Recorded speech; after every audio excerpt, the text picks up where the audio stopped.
nhớ rong đâu của chúng như sau đó tụ nó nói chè của là quan nhầm sản lại bé no đó ok của chị rau sản lá thía tê thía chỉ lư lia thía và đi thía khỉ lọt nhở chè nói cho cháu của chúng nó tỏ tao đi nó thả nó khé tỏ tao đi nó thả nữa nó của đó con nó tao giả được cái nó con tao giả nó chị nói cứ mua rau thì á móc tê cho nó này nếu có bỏ nhà nó xí cá nó khác wow sẽ cá tiếp theo đi nữa nó ok mà như rau salad nữa sau đó cũng thay mét cho bữa nè gồm những gì plong nhỏ sau đó cũng thay mét cho nó ok rồi nữa ok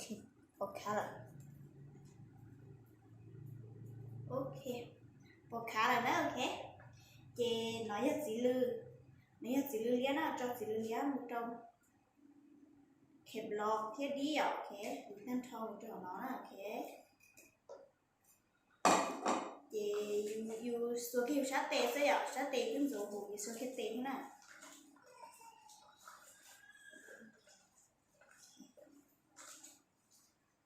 ok tao đi đâu lại chỉ mới chọn cua thì trâu là xứ dạo ok mới chọn cua nó nhớ cho em tôi mới tỏ tao ta đó không đâu nhớ củ xuôi nhớ chỉ đầu có sáng thiên đó tê thiên giờ này hơi nhẹ cá gì rồi đi cho mình chỉ nắm ta trong cái dạo cho mình chỉ nắm ta trong cái nào thế để mình bắt cá nó thì chỉ cho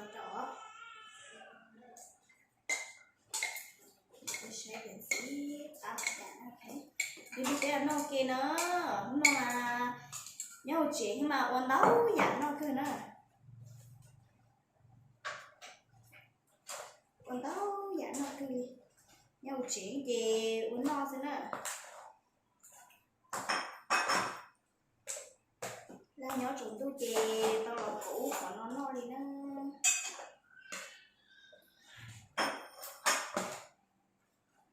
tao đi no chè tao đi no tao chè nọ xíu vậy có gì mới đã đẹp đúng không?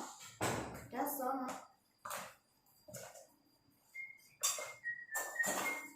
Watch it. Mình sẽ không? Mình sẽ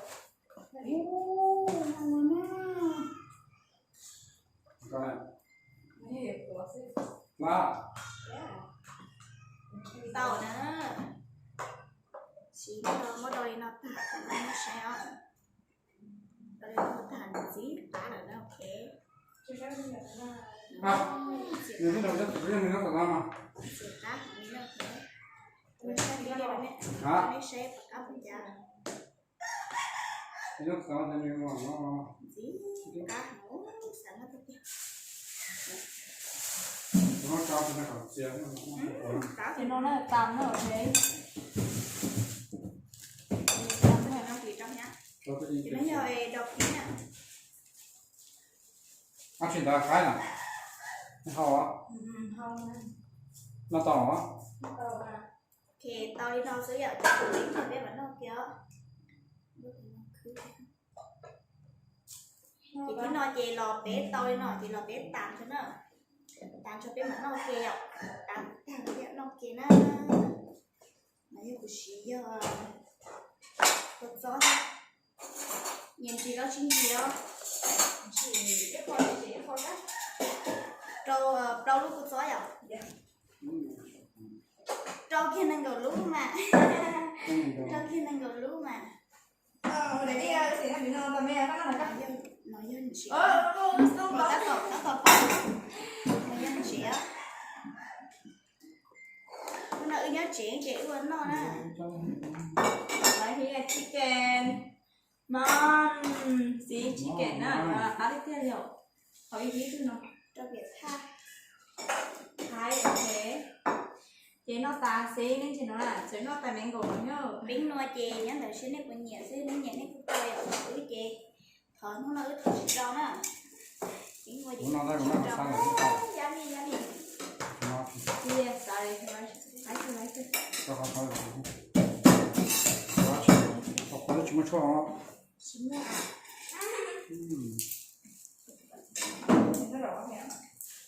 cho của ti cho được không nhỉ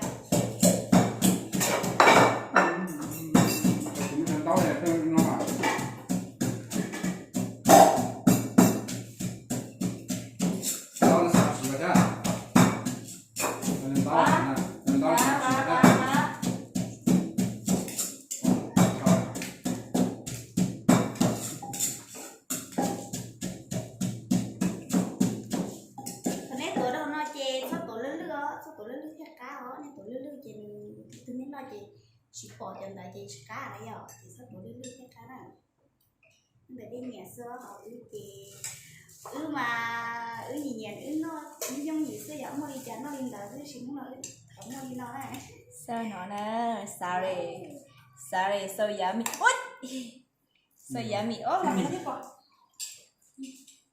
cá sắp tới nè okay sorry right here okay Salad. sorry ạ chị lư chúa này mà nè chúa đi nào cho nhá hai đứa cũng nói xíu nông đây Chỉ có thể là chúng ta. ở bên nọ kia nó ý thì ở bên nọ kia nó cá hải nó tôi mang thẳng cho để đó có được nè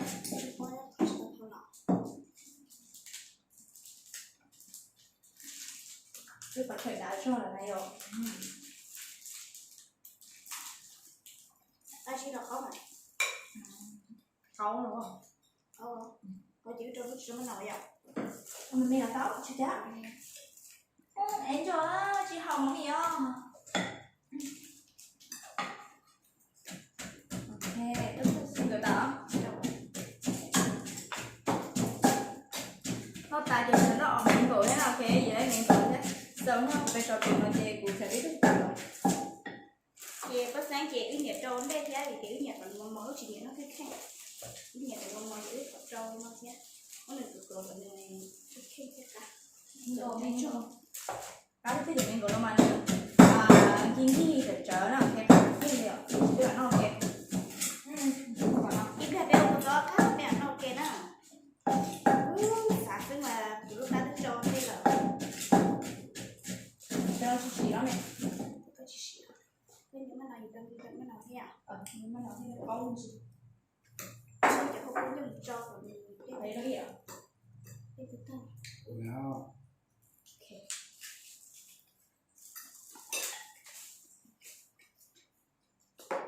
cho nên là nhẹ cho Cái giống nó. tự nó trâu đến nó cứ trâu hết chị cho nên ôi trời ơi sao ăn rồi à cho nó cá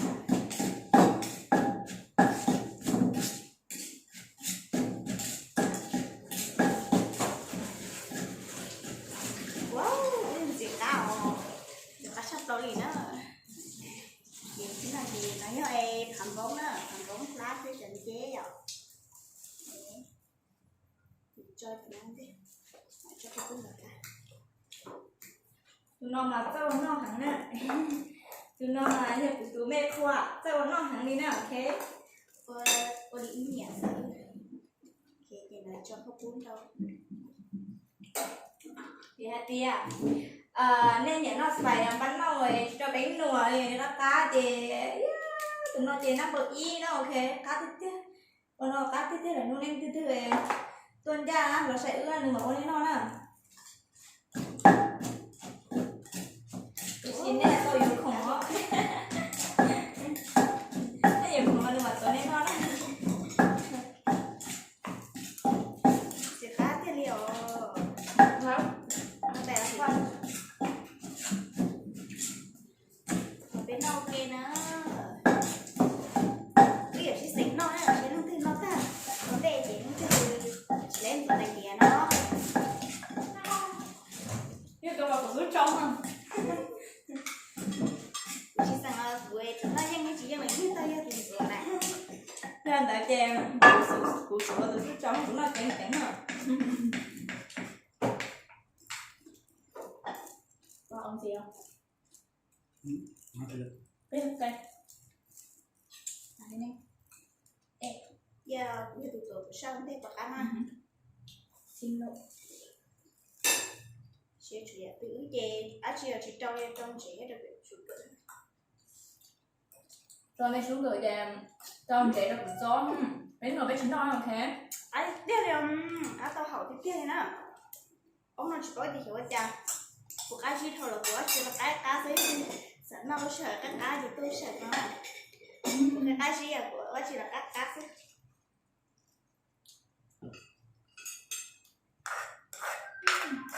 như thế này cũng không bây giờ con ở chưa chưa bao giờ con chưa bao giờ nào này tay đi ạ Sĩ sẽ cá sắp là liêu. Xem nào, wow. Sĩ, wow, sẽ cá tiếp đi nè. nhưng chơi nó chơi được cá nữa nha Sao giờ nó tất cả mà bây giờ Không chỉ chỉ là chủ. cuộc sống nó chỉ được Thế chỉ sống dùng nhé. ba. Cuộc sống nó chỉ được nó nè.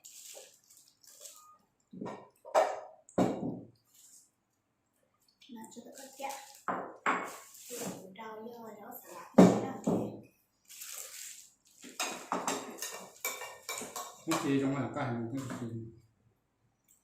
anh ấy các bác chơi ướp phong cho nó ướp ít nó chơi được Đó.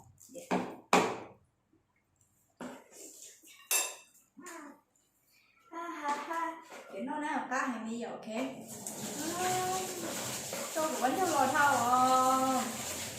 thảo sang cái á cá thảo khỏi nhẹ nó em khổng đau chỉ mà không biết chân dạ Sữa luôn trả rồi. có lúc cả là Cái gì gọi sữa là Yêu gì mà? Yêu gì vào? Có tay đây nào? đây vào tại đây ạ đây có lấy nào cái đồ bỏ. cổ tôi cái gì cổ tình Đấy, sao chỉ Thảo cái không biết. phải có hai số. Con Thảo. đúng rồi ok thì ta có tỏi rồi không mẹ cho nào Ok, tao làm cái nữa. chắc không hiểu Cá tiếp tiếp hả? Đúng không chưa dạ? mua cái Xí nổ, nó nhầm nhầm thật lá này bố. Sẽ cá tiếp tiếp đi. Chứ không gì kia nói trong cái nào bố. cái gì mất quá Cái. hai cái gì nó Nó mà cá tiếp tiếp điều sẽ sao cái non thế. Wow, cá tiếp tiếp. Là bên nó kêu, bên nó kêu nó cá hàng như nó. dạ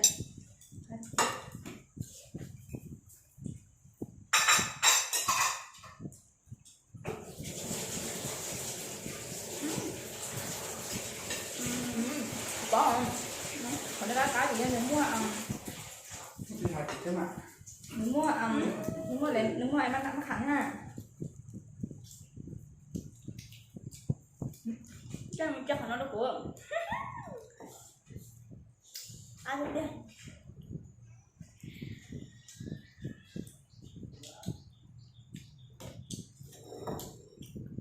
Bữa này phải lại nhá. rồi xíu cũng đâu không chị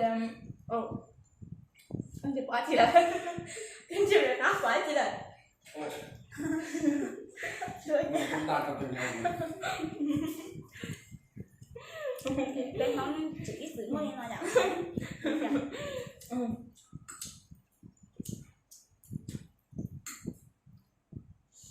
Ăn đi thế nào.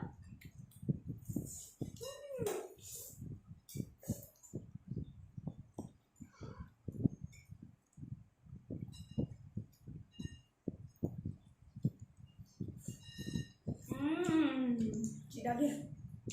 Ăn chưa? Không bảo với chị. chị gì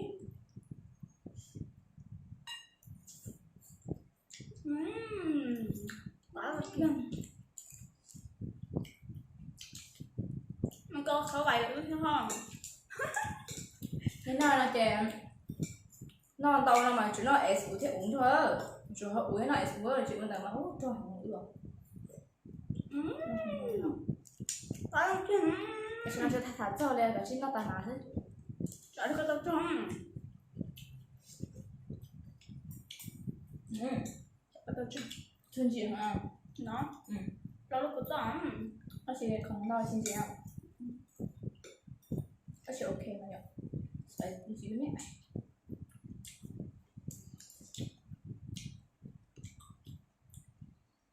Ý gì nhẹ chứ nó được bên ngoài. Chữ cạo. Nó bảo ta lại rồi nó ta mới nó tự cho chó rồi kìa. Đó sẽ cần tao cho chanh à. đó thế nó không cái cho bên ngoài thì nó từ cho bên ngoài thì nên bao đi nào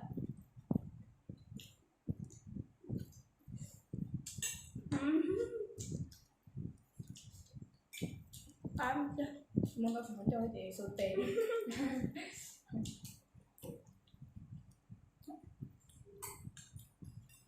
Đến đâu kia nó phá hẳn luôn. Nhưng nó thứ là mua chụp không nó dọc. Có tổ chế nó để cái chữ qua nó cái chữ qua nó dùng. Thì là hơi tiêm dùng muốn nhà dùng nó tự sáng đầu ấy mà chỉ trong hiện đại của bà nhớ nó một chế mà Thì nó đó. Thì nó phải nếu nào chế cái này dùng cửa dùng cái dùng lâu chỉ đây á. Nếu nó sáng đầu năm tao nếu lâu rồi đây á cũng mà cũng để tao tại vì nó phải là cho biết là năm tao. Thì đến nó sáng đầu thì nó đẹp lâu chị ôi ôi chứ một mất kinh sớm. nó một chuyện tao việc tao chưa làm rồi nhiều thì tao lấy cái tiêu cái việc đó giờ để chị tao đi xem mà có tao làm chọn để tí hơi chụp lệ Nên rồi chúng ta lấy nhớ này một cái hỏi nói đôi khi trong đó ta chế mà ôi ôi ta kì mập lâu lên nó chúng để tao nữa.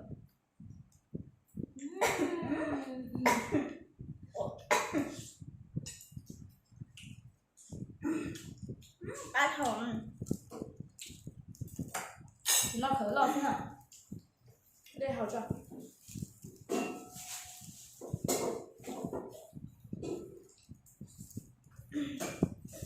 sao các khó khăn là cái bông tay á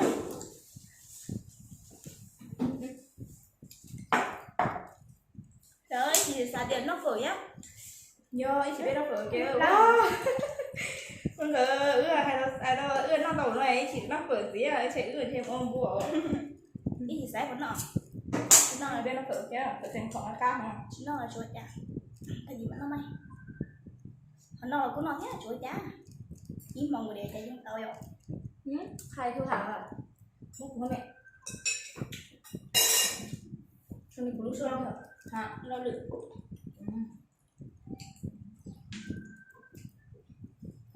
hello nó dễ thôi hai đứa kia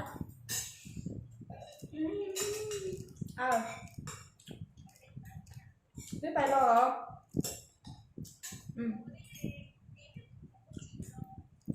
rồi mà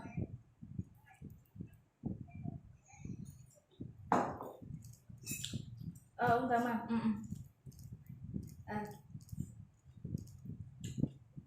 chả cái này quả như chị bảo cứ như chị dạy bài cho ăn nhưng không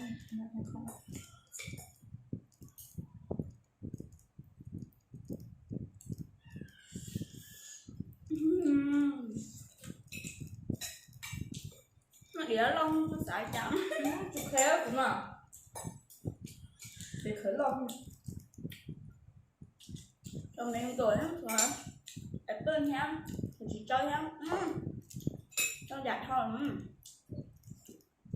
tiếp cái chỗ vượt nó nha cái không tuổi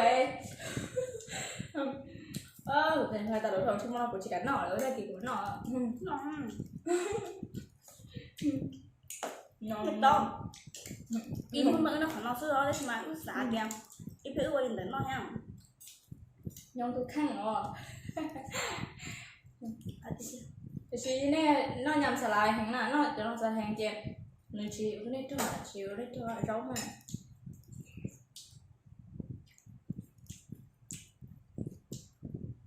cái chính này mất tem đó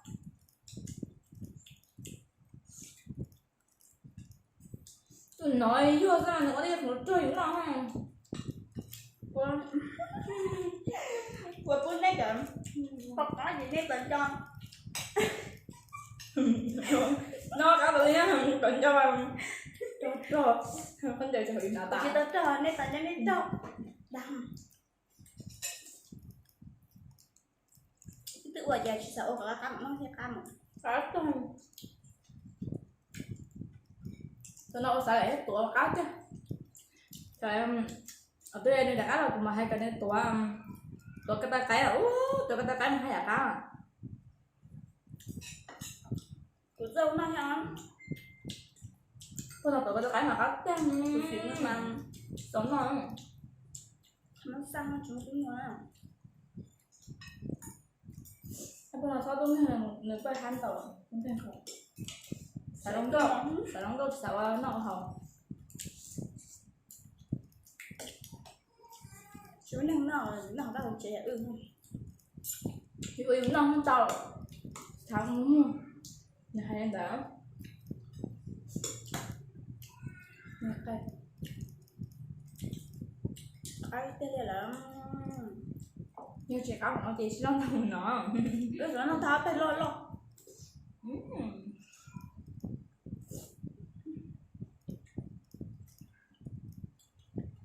Chính nó là bự rồi kìa. Nên mẹ ai thì nó mẹ á, thì nó ra. Để sử dụng kéo. Đấy kìa. Nên mẹ ai thì nó món, nên nó mẹ ha, mà còn đâu mà để sử dụng kéo. Nhưng mà nó cơ sự nó chỉ nhưng mà nó cơ sự Đầu cơ không? nó đầu cơ á.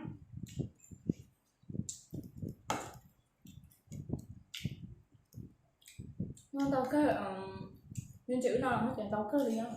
Nó kinh sao? Mê mà lúc đó thì tao tốt hiểu. Tại sao mà chỉ đem mức tọt ở trên tấm đỉnh.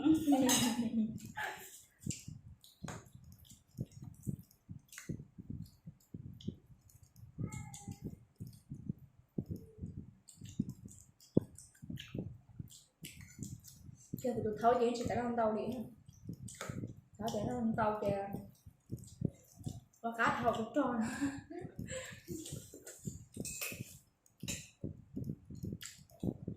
Bây giờ của nó rất trình trọng. Giờ cũng như là tôi sẽ có tiền. Của nó có ta cái gì còn của các khớp của chị cúp mình thấy nhá hả? Nó cái cái nó chỉ có cái. Từ tới gần nhau rồi chính đâu. Có việc phải việc ta. Nó phải chè của nhau sao mất gì chỉ tao đây á. Sao thì thấy tao gì vô. Chị lo là tôi có thằng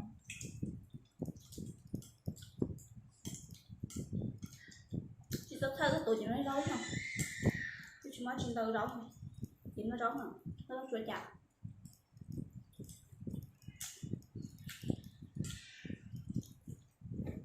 nó sao kể cho lên say cái gì mà say à mà nó nằm mọi gì nhả rồi Cái to rồi.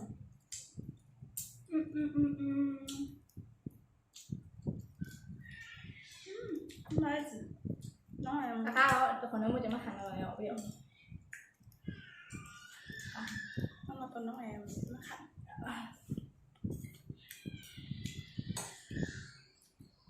qua cũng chưa về thì cũng không rộng Em thấy cho nên muốn thử em sạch.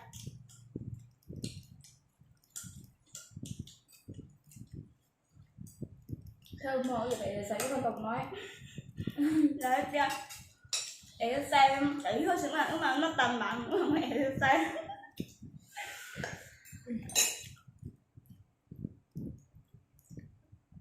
Nhưng mà nó tầm máu của em xem. để cho thôi léo của nhau nữa Nó mày cổ. của cho ha Nó này còn được có. Có the à? Có the với củ chả canh thì nó có cho. chơm lên Ui, tôi sẽ nói cái chuyện nhà phải qua. chơm lên xào Em còn gì á, vì hầu vậy cái gì kia. chơm lên nóng xào Cái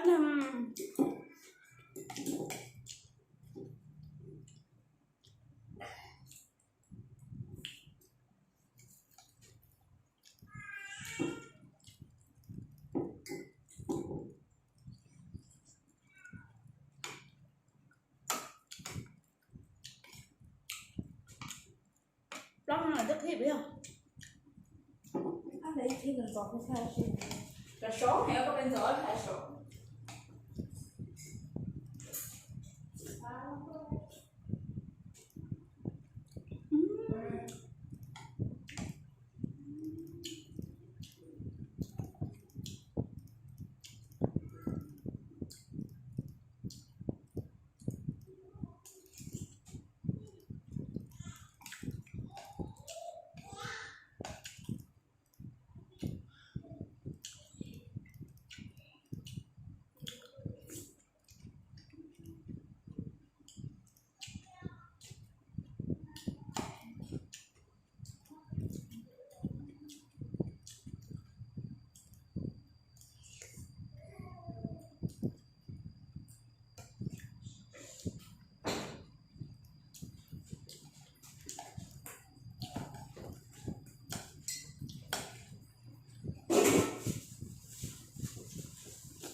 Đi lời cha vài khe chặt chồngไปเลย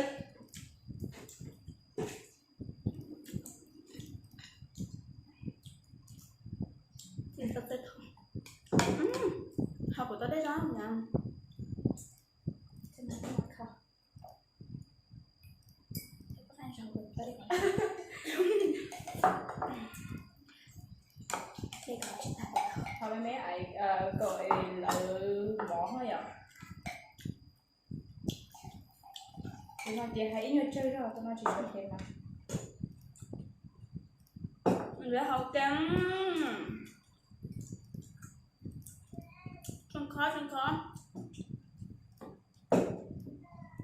Thôi đấy ok.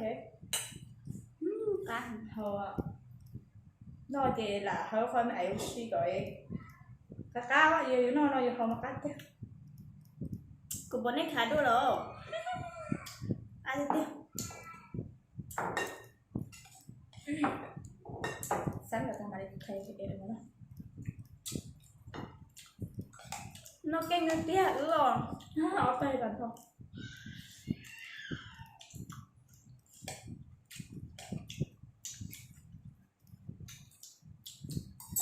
Tụi nó khẳng này có một nguồn búa mà cắm rồi. Nó là bác hẳn cho nó ốp lợi ạ. Nguồn búa nó gì? Cắm.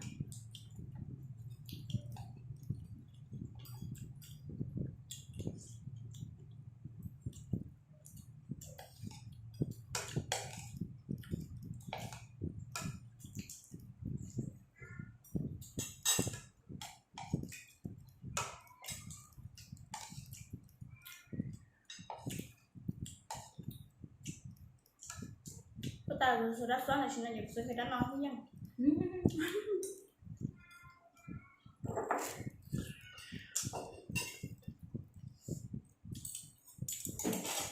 Ok, tan thôi. Bấm. Cho nó tan thôi rồi, tại quả tan thôi. Tan thôi, ok. Nó này là tầm thế.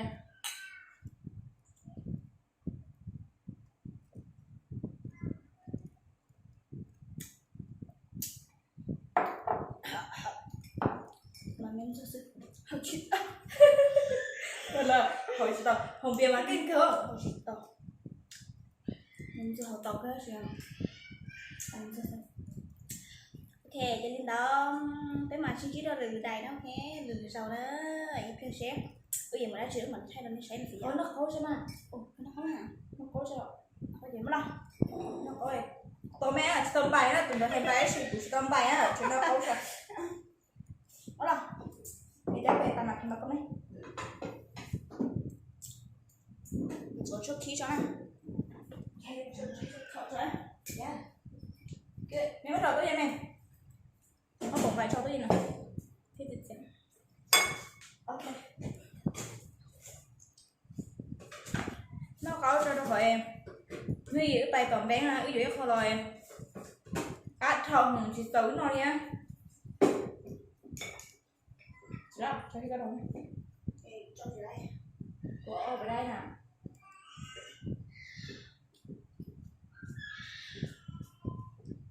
Đây rồi. Mơ. Đó. Đấy rồi.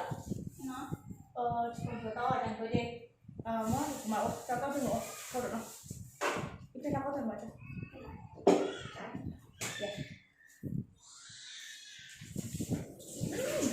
hầu bay nó mà nó tội nó quá chứ ở đây dù ok sẽ được ok lúc chị nhà hầu ta đi theo giờ cái chuyện nhỏ hầu ít thôi chứ cái coi yêu cầu phải lúc chế sọ chứ ok đây được luôn ở chơi nhông tay nè ok nhông tay nè vì đã khơi hồng bia chứ là khơi hồng bia hay gì là chị ta khơi hồng là ta hồng vay đó dọn chị nó vừa cho vay và năng của mấy cái đồ làm thế mà là phải kỹ cơ này tụi ta phải ít bộ em phải chờ baby mấy ít ta làm mấy cái gì thì là các cái tụi ta phải ít bộ Cái bây giờ nó có chuyện đâu đấy à? tụi ta phải ít bộ như trí đâu đâu dạ trí đâu rồi rồi lo cho kỹ cơ thấy cái nào là cứ ok mà cũng nên là để ta sẽ làm được Cũng ngon đi. nó phải trên phòng đó luôn cái gì mấy rồi mấy nó tao phải to ở Hả? mấy tao phải to rồi Rồi. Cái Quán nào sẵn nào? có chip nào có chip Hả? có chip nào Sao? sao Ngoan chưa? chỉ mua à để có ai thích tao yêu rồi có nói tiền tao nên mà ký khẩu hay cái đó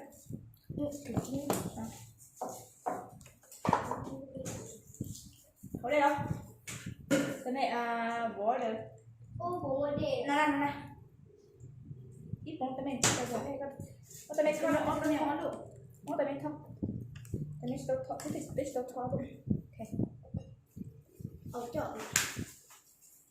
nhưng mà lúc gì nó muốn này Máy rồi. Có vậy.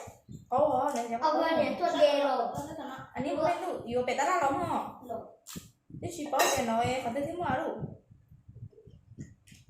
rồi cho biết giờ chỉ giống giống pan thôi Bây giờ tôi được thả. ok đúng không Cho bé luôn được rồi. la cá hình nếu mình đủ nè Ôn nó ôn nặng. Ôn nặng. không phải nó luôn là bé nó có về bé nó youtube nó bé nó họ nó có luôn lại Đi xì cáo. sẽ đâu rồi ô bây giờ Mấy cái mới chỉ cắn chỉ nè. thấy không Em cũng xin đợi thắt được một trắng rồi. ok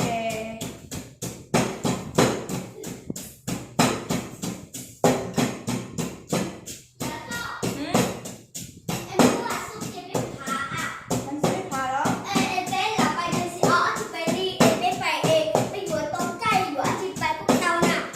biết là sao nữa Nó là chè lò chè sữa bé tên là chè lò chè sữa. Rồi bé tên là chè nó có chè lò chè sữa bé nè. đây là xỉn tao tao biết được tháo biết Em cũng hoa. ok Lò chè chay đó. Sao lại tôi sẽ cho người dâu à? Tôi sẽ không cần tới. Nó là con gì?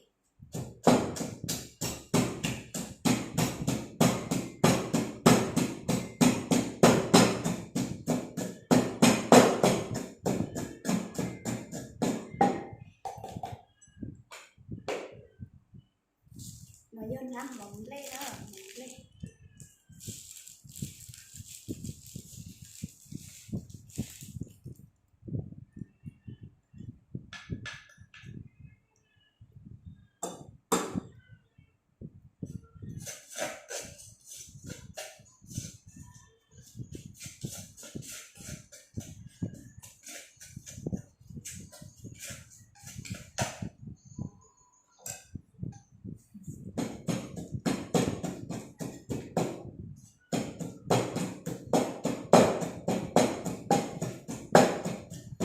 Mẹ cho cứ nắm bà đó.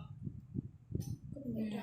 giờ thì chỉ ăn rồi đó ok sẽ là sao đây Ngoài tay là đóng. la la la la la la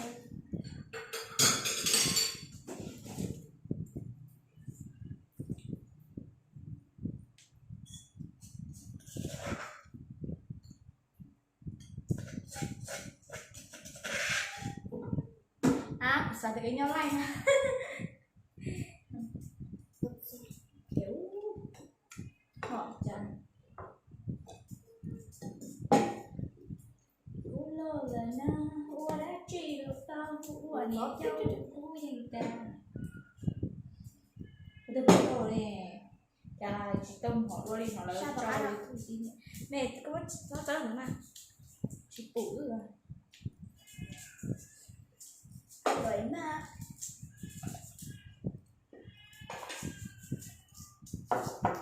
và chuyện những chuyện chơi à thì lúc mình cổ nghiêng khi thì nó để lọt quay thâu yêu ạ ôi nói em Mỹ bố nó là cái non cái này hả ôi cái là con nữa nhỉ không phải con này ở ven vào vì thế này là hãy đừng lo là chí mày hãy đừng mong là chí à hãy đừng mày cả của chị tàu thiên hãy chỉ chỗ về đầu đi xin nào những cái gì luôn tiền đã luôn học bao là chuyên chế để luôn chỉ là chuyên chế chế men chỉ luôn ra như nữ lắm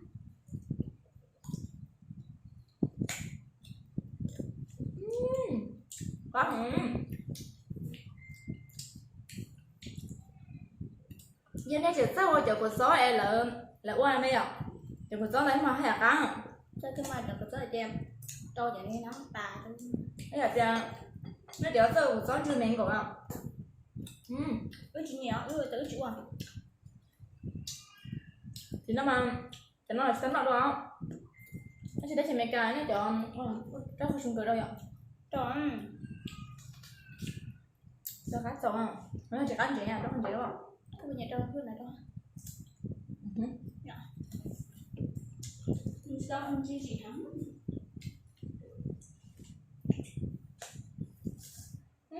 vậy đây tôi của con chưa miệng của em chờ thì mấy cái này cho miệng của em trả lời chưa cho cắn nữa tên gì đó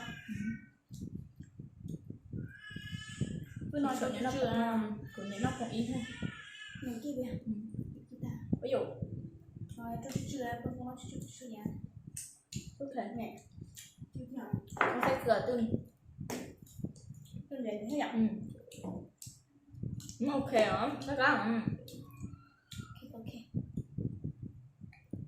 con chồng bán đâu mà được em tụi chị nhà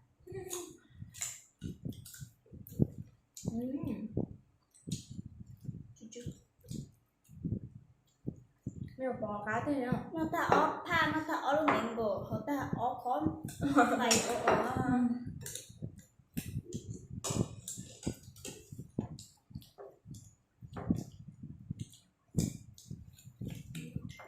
gói chung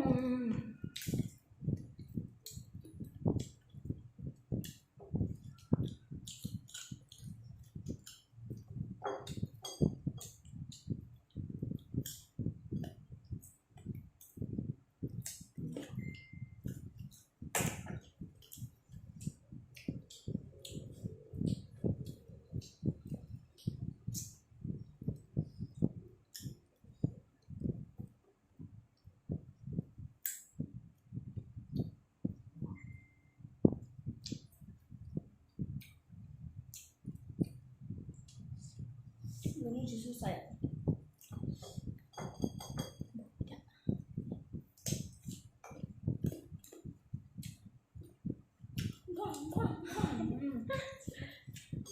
cái bảo là nó chả đứa không hiểu cái gì rồi nó tên nhà giàu em nó bị cho tiểu chú rồi thôi chờ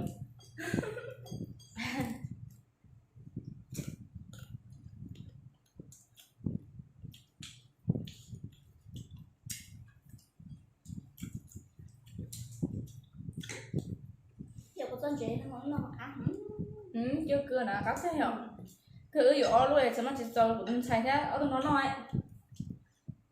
sẽ luôn sẽ xin nó của nó con và có chỉ có cái toàn cho chua cá hả chèm của tôi xài mà nó phải biết ha của tụi em rồi không Rồi nó mày ó rồi thì ta sầu tụi nó hết của tụi này tụi nó cũng cháy nó. Trời nó biết lúc nào con tức sao.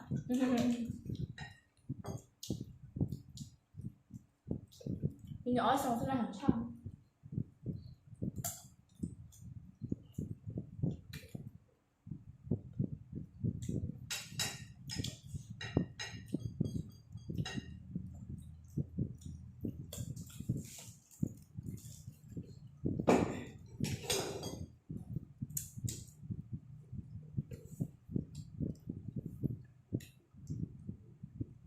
Anh món đây là không nè.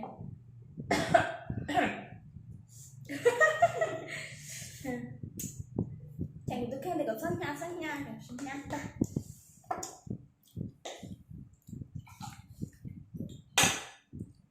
Cho nó mà là không đi mang cái sữa này là chỗ trái này. Giờ cũng chỉ tao một cái nha. Nó chỉ lạ. Tao bị chú cho là tao học giỏi. Chị mà người không biết mà người họ chỉ nhang người ta chỉ là cho phơi mẹ ấy sao để cho mình khỏi mẹ ấy ha. Tôi chỉ sợ ít bạn đây. Không chứ khỏi vai không cho em. Tụi trái đó tên mà có tay nó tăng nó chỉ nhau của lúc lá. Không có chỉ nhau của lúc lá gì rồi. Không có tương tác.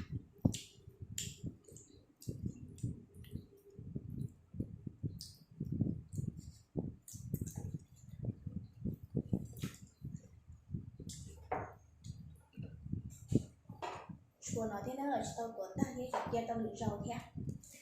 Họ yêu tụi nó chuyện là mình bay dài nó hay đối pháo nó bay dài tao thì yêu dựa tan tao những chuyện tao tụi nó bây giờ nó nhỏ thì nó có khờ nó. Ok ok cũng thế nó em đạo sư của bài đó đâu đâu Để mà xin chỉ cho lì rau nó thế. thì đến mà đi xin chỉ đua cho lừa đẩy video ấy mà nó kia bé của nó họ nói thứ mà nó không nó khổng bé nữa đâu thế. Bye xin chỉ đua.